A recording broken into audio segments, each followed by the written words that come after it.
Welcome to the Revolutionaries of Wellbeing podcast. I'm founder and host Sarah McGuinness. The Revolutionaries of Wellbeing, or ROW, is a community of wellbeing managers from organisations around the globe. At ROW, we develop you as a wellbeing leader, giving you a powerful support network, professional development, and workplace wellbeing solutions so that you can focus on giving your employees the right support at the right time. To be stronger, better, and faster at improving wellbeing in your workplace, professional development is key. These discussions on workplace wellbeing are designed to inspire, share ideas, and raise awareness of important issues we can all take action on. The interviews are recorded as part of our monthly Wellbeing Wednesday webinars. In this session, we're joined by guest tech entrepreneur and investor Ben Reid to discuss wellbeing and technology. Ben is an experienced advisor with a deep industry background in tech business strategy. Ben works with a wide range of organisations, spanning multinational software companies, government agencies, and startups, bringing tech capability at a governance and executive level. We discuss the role of technology in improving health in the workplace, plus look at data security and privacy, particularly with the recent hack of wearable device maker Garmin. If you're considering tech as part of your wellbeing strategy, this is a must-listen interview.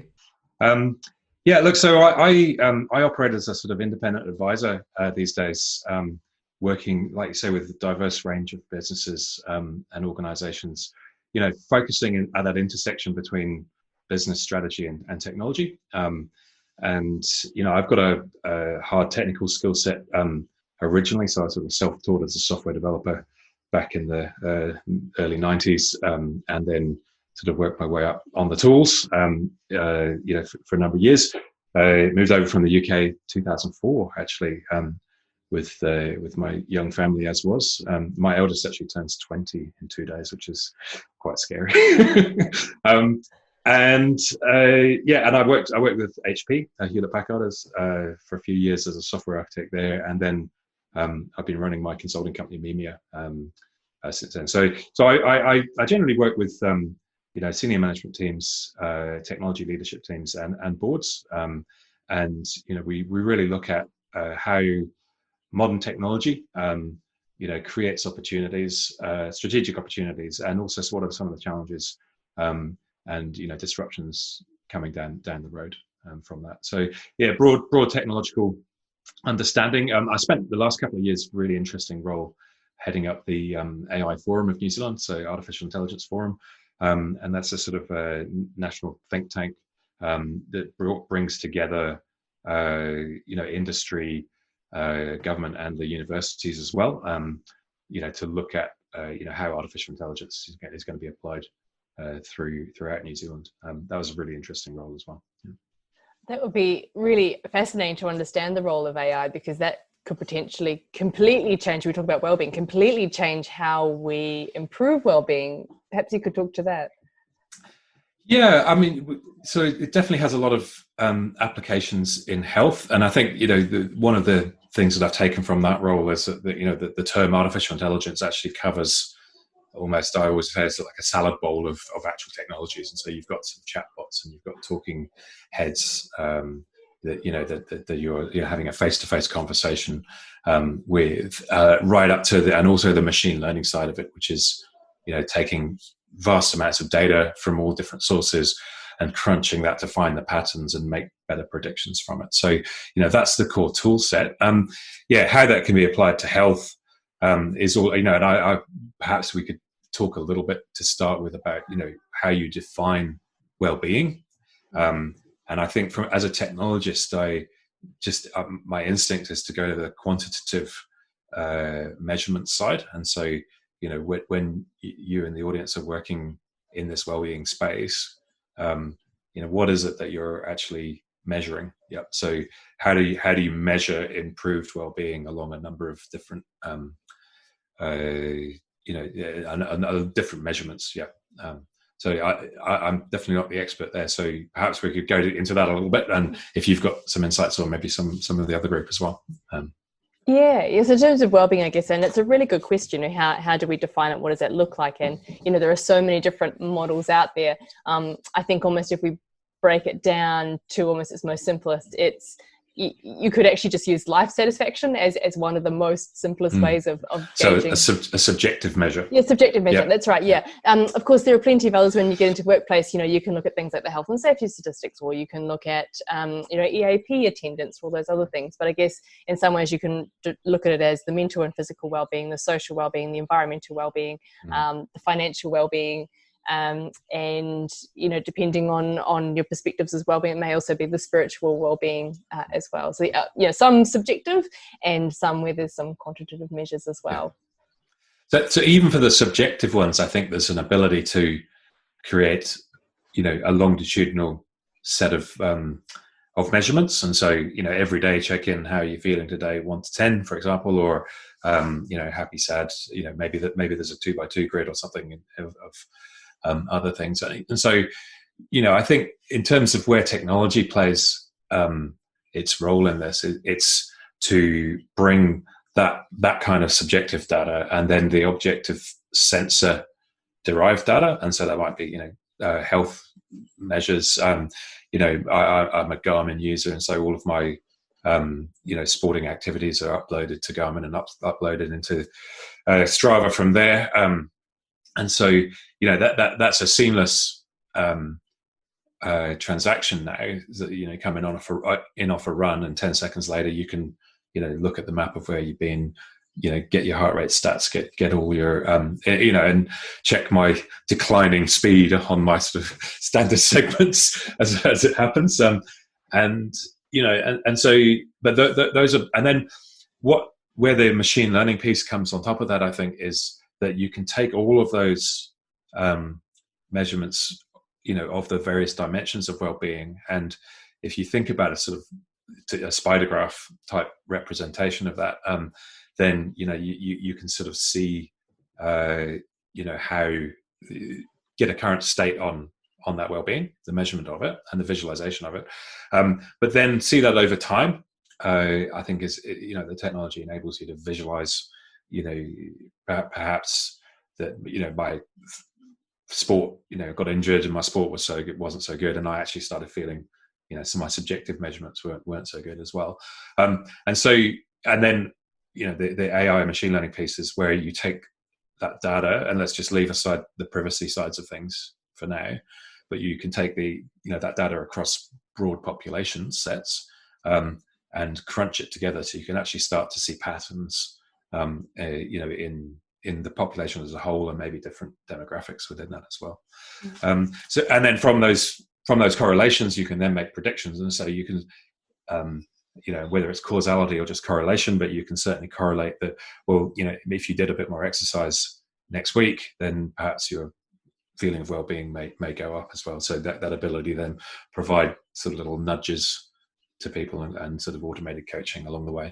So that's what immediately sort of jumps out to me for solutioneering straight into this is it's a data landscape that we'd be playing with there, and so the software is ubiquitous now to enable us to have that immediately on our phones, coaching us towards a better, more measurable outcomes of well-being, I guess. Yeah. So in terms of, I was thinking the power of that data source is huge. So, you could either do it on a country scale or on a workplace scale, but to tangibly see the differences as you're, applying them, or to also, as you say, track things over time. Much more minute example, but it's like looking at the flu tracker emails that come every Monday. I'm not sure how many of you are signed up to that service, and you can see that data change over time and compare it year to year. So I imagine for workplaces, that would be a pretty and powerful set of data to use to compare. It would be. And I think you have to be careful with data and algorithms around the sample sizes that you're using. And I think we're all aware of horror stories around, biases and algorithms and biases and how artificial intelligence technologies are applied. And so you could get some quite perverse outcomes out of this that drives certain demographics to certain behaviors and the other way around. I think there's a great deal of caution applying it at a corporate level. I think, certainly at an individual level, where you have personal data sovereignty in some ways. So, it's my health data, in Garmin. Let's leave aside the fact that they got hacked. We might come back to that. But that's my personal data of which I have control, and so there's a sort of quid pro quo that for that free service, I sort of provide my anonymized data into the big pool against which the data scientists are able to do the analysis and come up with with those correlations at a big population scale. And then you could potentially do that at a corporate level as sort of say this collection of people are benchmarked against the global population in such a way. Yeah. Can we come back to that idea of the bias? Because I'm not sure how familiar people will be with the level of bias that comes in to the different pieces of technology or systems out there. Yeah. Oh, it's really topical at the moment. So I think, you get my newsletter, don't you, Sarah? So I write a weekly newsletter, talking about developments in technology, in New Zealand and around the world, and it's very topical. Today's issue was all about in the UK.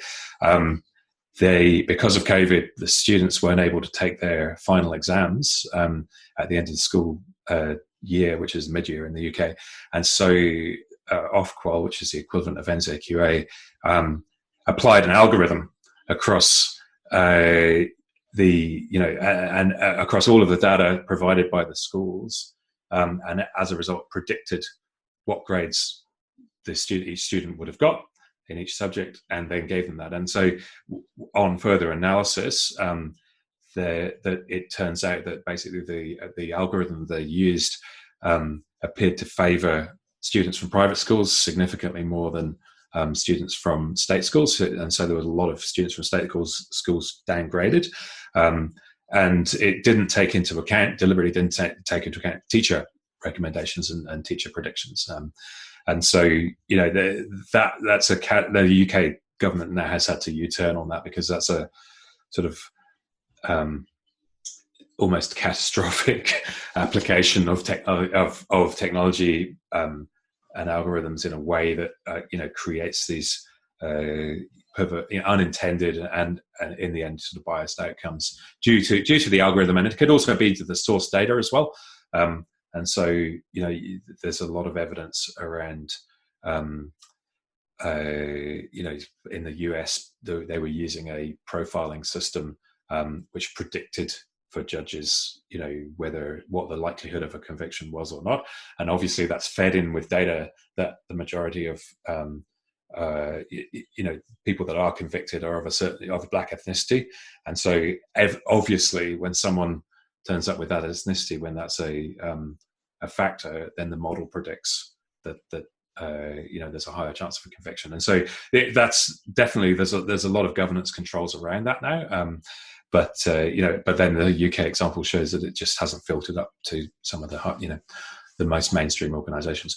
New Zealand government's pretty well advanced, actually, to be honest. One of the world leaders in the space, and they put together what they call the algorithm charter across the public sector. Some may know about that, which is a commitment that all algorithms, and we probably haven't got time to go into what an algorithm actually is, but all algorithms, in use in government will have, will apply to principles, for example, transparency, sustainability, safety, and accountability as well. So, who's actually accountable when one of these algorithms creates, a negative life outcome for somebody. And that's probably a good segue then in talking to the proliferation of apps that are now available, and I'm sure most of the attendees here will have at some time or other either come across a free app to use on your phone, or someone will approach them about selling apps for the people in their workplace. What are some of your thoughts around how those are built, what we should be looking for? It creates a bit of a procurement minefield if you're an organization paying for or recommending an application for your employees that handles personally identifiable data and private data. And so, I think that boundary between, what is my data to, mine to know about me, and I control and I own it, and what my, employer has the right to know about me, I think, is still a very blurred line, and is still, and as a result, some of these apps, because the customer is the employer, would lean more on that side, in terms of the data usage and data sharing agreements. So I think that organizations should be very careful when procuring one of these systems, that they're very clear about, whose data is it that's actually in it, and who has what rights to do what with that data, and especially in the wellbeing space, where you think about mental health information, for example, then there are certainly some pieces of information that as an employee, one wouldn't want one's employer having anything to do with or knowing about. Would be my sense. So for me, it's here be dragons is my instant sense that I guess it's what is the role of that employer organization to to handle that in private data. At the same time, it could, potentially there are, opportunities to provide. It's a free tool for staff to sort of, improve their own well-being themselves. If there were ways of basically anonymizing that data in a large enough organization, then potentially that could be very helpful. Yeah. So that might be a good chance then to talk about the recent Garmin hack. Yeah. Well, I mean, it was. It's the details aren't clear, and I'm not sure if everybody knows, but so Garmin is a sports technology company, sports watches and heart rate monitors, and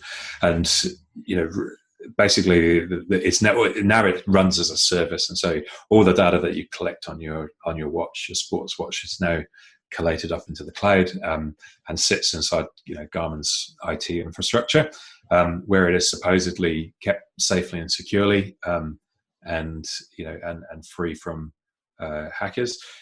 Recently, their service went down for almost a week, I think it was, in the end. And I don't know if anyone is a user. I certainly am, and it's got there were stories about people not able to get kudos on Strava because it didn't sync through, and I thought that was a little bit rich. But yeah, it does raise concern. So apparently, it was a ransomware attack, which is where hackers basically create a virus which gets inside an organization's computers, inside the network, and encrypts everything on the hard drives, on the storage of those computers. And the only way that you can unencrypt it is to pay them. And I think that a ransom of $10 million in Bitcoin, I think, was the number I heard. And so it's unclear. There's rumors that they paid it and came through. It's unclear how that worked out, but yeah, lesson for all of us. And so that there are concerns that if that virus can get inside the network, then clearly it's not that number of steps for that data to leak.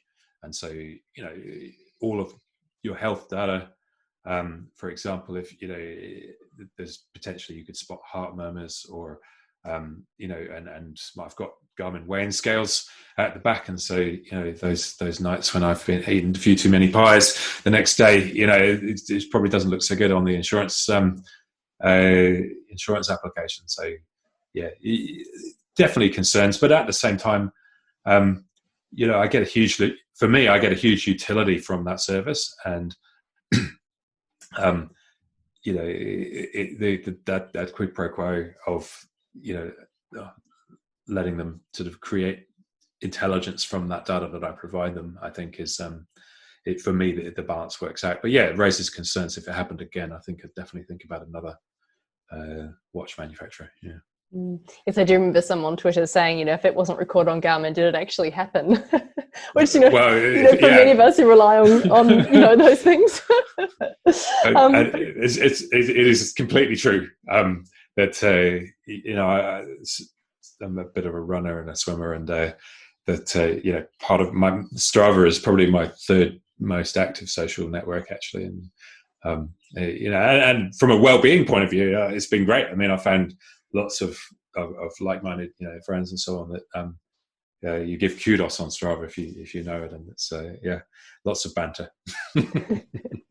And it's that behavioral stuff that you talk to, it's that interaction with technology and this and the social aspect, and those behavioral nudges that encourage you to do things. And I imagine in a COVID world, some of these things are going to become increasingly important, because if we're working remotely, there's less of that in-office interaction. Those things will play a greater role. Yeah, I suppose they will. And from a well-being perspective, I think there's two camps about the working from home, experience. And personally, I found it hugely empowering from a flexibility point of view, from a time management point of view. Actually, probably to admit it, but I actually prefer this kind of meeting environment, collaboration environment, than an in-person one.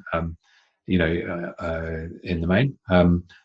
And then, as I say, the time management, but also being able to operate outside New Zealand has been, the main factor. I found that one is just because the whole world's like this now, the tyranny of distance to, communicate, collaborate, do business with people, outside here and not have to get on a plane, has been, pretty empowering and liberating. My experience. And the other piece of the question, in terms of the remote gamification, these kinds of tools, absolutely, having alternative channels to communicate and collaborate on digital platforms, it's definitely come into its own. You're starting to see virtual reality as well just mature, and so it will be a very small number of years now when this context will actually be in a virtual 3D space. And so we will all be, have physical presence. We'll have there's hand trackers that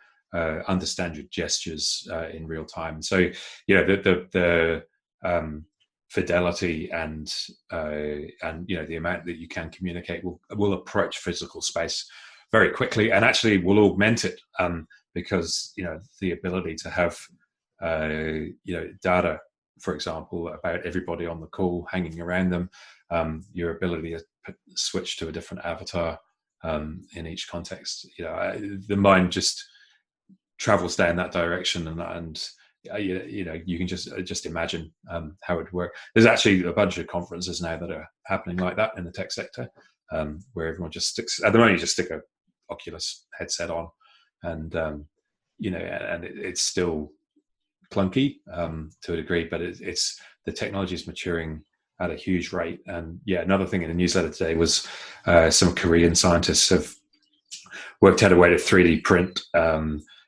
massive ultra high resolution displays, and so that are sort of, I think, 5x or 10x the resolution on a phone currently. So that would mean that you'd have your virtual reality headset on, and actually the resolution there is your eye probably can't distinguish that from reality. So I imagine that will completely change, because one of the things we talk about with COVID is and people working from home is that loneliness factor. So it sounds to me like we can almost create these worlds that will help in some sense to reconnect people, to make people feel less alone. I mean, for me, I'm clearly a techno-optimist, technophile, and so for me, I see these things as quite empowering. I think, but I acknowledge a lot of people really like face-to-face collaboration and communication, so which will never go away. But in the same way as my kids' generation are glued to TikTok the whole time. Actually you get a sense that the virtual world may be more engaging for younger generations than real world. And so just while we talk about this future, what else can we look forward to in the technology space, but perhaps with the wellbeing bent as well? And I imagine there must be a absolute, such a wide range of things.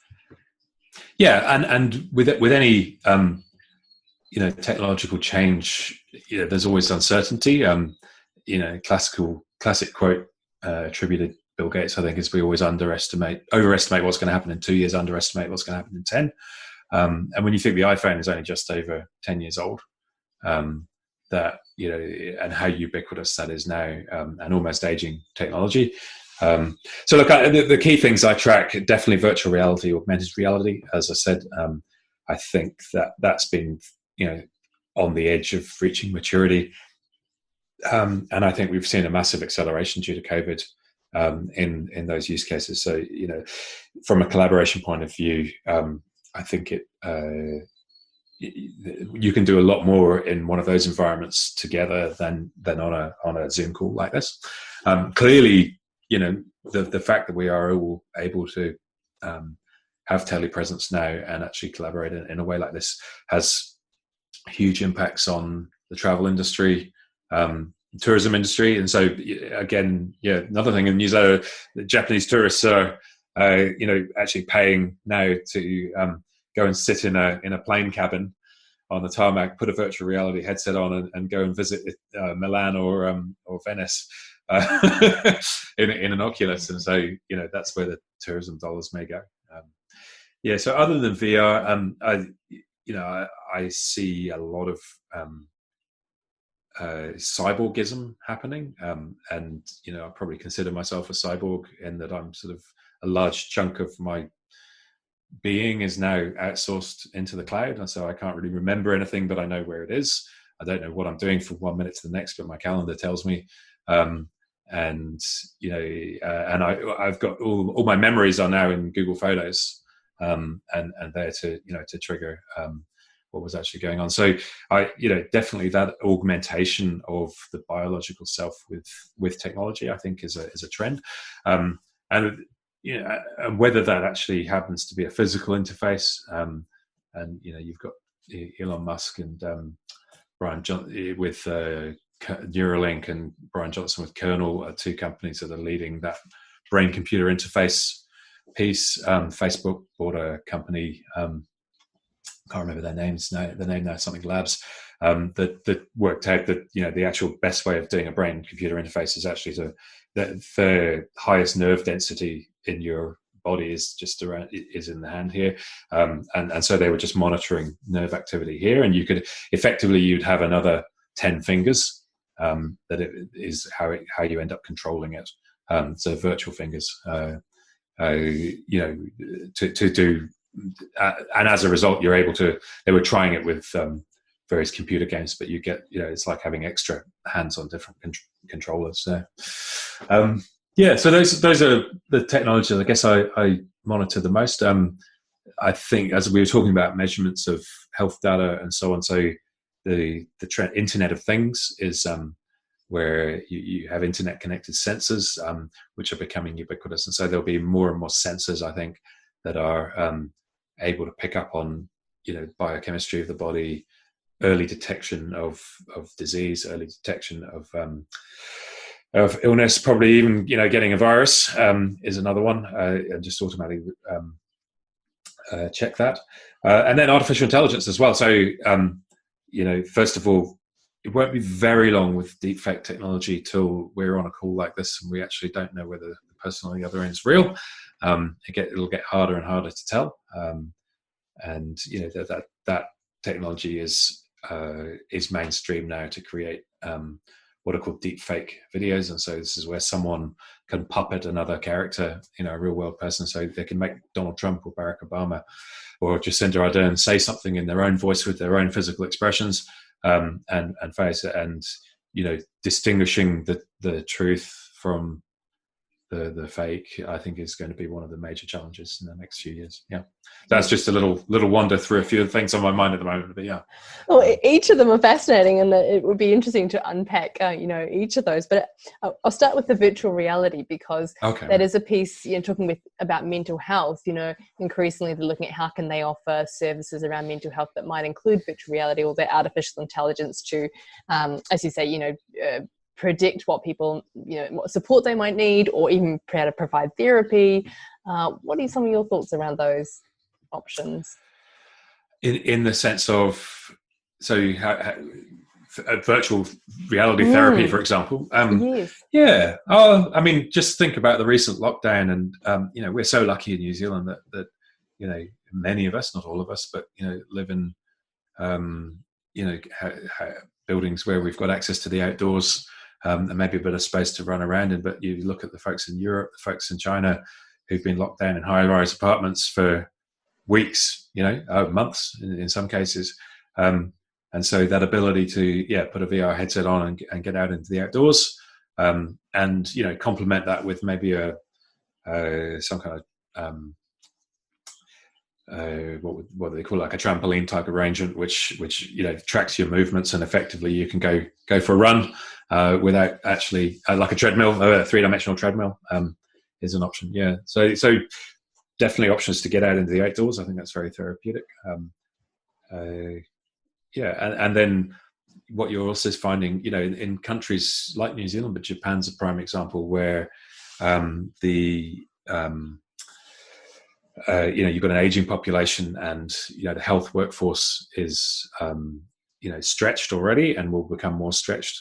So how do you automate home care, and how do you give people company when they do get lonely? So definitely there are researchers that are looking at talking toys, and it sounds quite eerie and Black Mirror, but when your mental cognitive decline is happening, then there is certainly evidence. I think there's some researchers at Auckland University actually that have been doing this, where having a conversation and almost like a Sudoku type mental stimulation with a social interaction actually slows down cognitive decline. I think there's some evidence there. But yeah, I think definitely that the virtual human technology that we're starting to see, and it's still a little bit sensational and marketing led, but increasingly it would be calling Sarah up like this on a Zoom call and having a conversation, and it being 99% there as a human to human interaction. Yeah, I actually had a few years ago, I was one of the early adopters of a service called Clara, and there's a whole rabbit hole you can go down as to why all these digital assistants have got female names, which it's again going back to the biases we were talking about. But yeah, and it was an email service that managed my diary, and so I would send an email to you, Sarah. So great to catch up. We need to catch up for this meeting about XYZ. CC Clara, please, can you get it in the diary? And then you'd have an email conversation with Clara, who says, yeah, I'm just going to pick this up. Can I get this? And I suspect in the early days, it was actually a sort of sweatshop in the Philippines, of people pretending to be robots, but it became more and more automated. And we're starting to see the natural language capabilities of AI. If anyone's seen the GPT-3, AI stuff from OpenAI that's come out, it's quite phenomenal how a computer is basically internalized all of the internet and then run a model, and it just basically predicts what the next word's going to be. You started off with a sentence, a few words, and then it just writes and writes and writes and writes, and it takes you a little while to go, oh, actually a machine wrote this, not a human. And so that'll happen for speech as well. Yeah. It's fascinating, and it probably talks to you picked this up in your newsletter today about misinformation and how quickly things can be picked up from perhaps a thread on Reddit, and all of a sudden it's everywhere. Yeah, and well, we've seen obviously with the Cambridge Analytica and Facebook scandal. So there's a really excellent insider account of that. I probably won't say it on the podcast, but Mind F***K, which is I'd highly recommend to read. It's an insider account of what was actually happening with Cambridge Analytica, and it's basically Cold War psyops industrialized using social media technology, and there is evidence that I think there's more about it today that there was Russian interference into US and British democracy. We've got an election going live right now, and I was writing about it today. It's like, are we actually starting to see, there's a great suspicion that there is coordinated attempts at, destroy, injuring social cohesion and democracy here. And part of that symptom is the QAnon, the conspiracy theories, which are sort of wild around social media, and the rabbit holes down which people seem to be going, and it's a real theme that seems to have arisen. So David, in the newsletter, David Farrier's article is excellent, where they actually find a person that initiated one of the rumors going around Facebook over the weekend, about the source of the lockdown, and actually sort of went to see how did that